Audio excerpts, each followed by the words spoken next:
भारत बंद किया था। 29 नवंबर 2022 को फिर से भारत बंद किया था। देश भर के तमाम सारे संगठनों ने, ओबीसी के लोगों ने भी समर्थन किया, शेड्यूल कास्ट शेड्यूल ट्राइब के लोगों ने भी समर्थन किया। जैसे अभी बीएमपी के बहुजन मुक्ति पार्टी के प्रदेश अध्यक्ष को आप लोगों ने सुना, ये समर्थन में हमारे साथ में यात्रा में चल रहे हैं कि इनको ये जो राष्ट्रीय पिछड़ा वर्ग मोर्चा की यात्रा है वो उसको समर्थन कर रहे हैं। तो देश भर में ओबीसी को जागृत होने की जरूरत है, संगठित होने की जरूरत है, क्योंकि जो दिल्ली में बैठे हुए गवर्नमेंट चलाने वाले लोग हैं वो गूंगे और बहरे लोग। तो गूंगे बहरे लोगों के कान तक अगर आवाज पहुंचानी है तो धमाके की जरूरत है। लोकतंत्र में बम का धमाका तो बम फोड़कर धमाका आप कर नहीं सकते। लोकतंत्र में जनता धमाका करती है।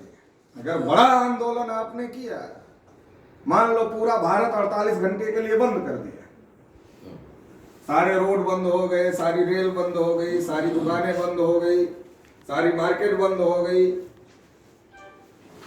तो ये धमाका हो जाएगा।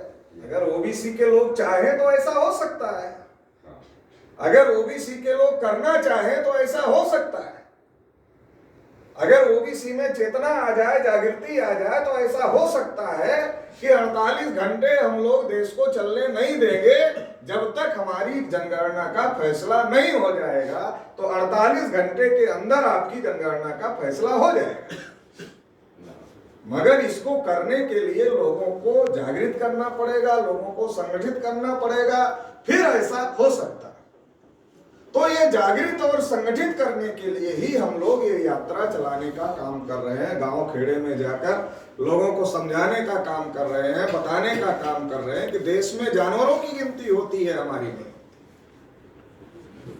कुत्तों की होती है, हिजड़ों की होती है, हमारी नहीं होती।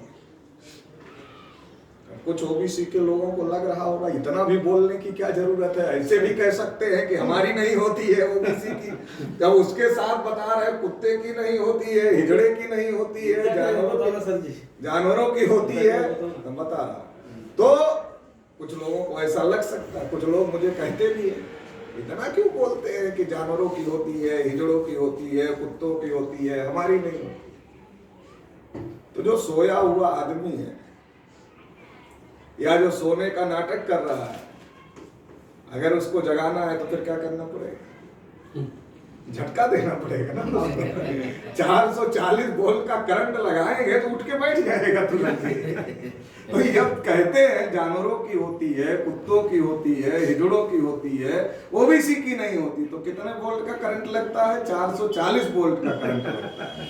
और जब करंट लगता है तो उठ के बैठता है, हमारी नहीं होती है, जानवरों की होती है। तो अगर आप लड़ाई लड़ने के लिए लोगों को तैयार करना चाहते हैं, उसके लिए ये बोल रहे हैं, किसी को हिजड़ा बनाने के लिए नहीं बोल रहे हैं कि हम हिजड़े से बदतर हो गए हैं, ऐसा हमारा कहना बिल्कुल भी नहीं है। हम जानवरों से बदतर हो गए, ऐसा भी हमारा कहना बिल्कुल नहीं है। हम इंसान ही है, इंसान ही है।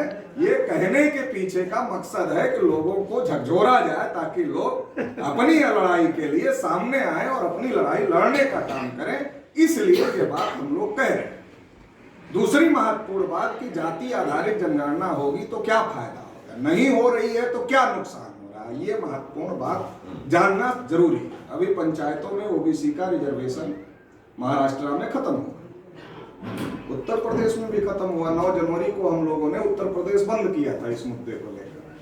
तो गवर्नमेंट ने कहा बगैर ओबीसी रिजर्वेशन के चुनाव नहीं होगा।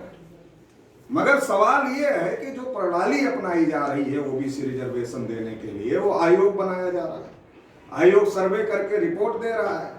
मध्य प्रदेश में अनुभव आया कि जहां 50% ओबीसी है वहां का 30%।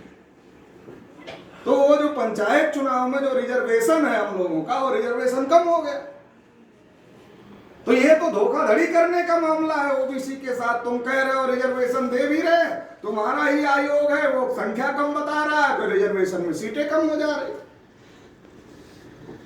मगर ये रिजर्वेशन खत्म क्यों हो रहा है? एससी का रिजर्वेशन क्यों नहीं खत्म होता?